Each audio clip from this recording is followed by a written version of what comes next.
Samantala, nagbigay naman ng matapat na opinyon ang bare knuckle fighter at boxing analyst na si Rolando Gabriel D. hinggil sa napabalitang posibleng laban ni John Riel Casimero at ni Carmel Moton ng Mayweather Promotions. At ayon kay Rolando, dapat mag-isip mabuti si Casimero bago tanggapin ang laban, lalo't galing pa ito sa pagkatalo at makakarap ang mas batang kalaban.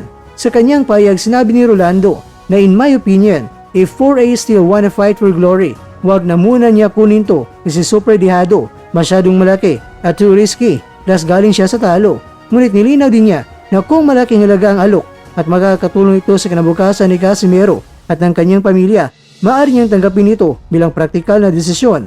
At ani pa ni D, depende na lang kung ano ang layunin ni 4A. Sa uli, ang malagay kung ano ang makakabuti para sa kasalukuyang buhay mo at sa kinabukasan ng iyong pamilya.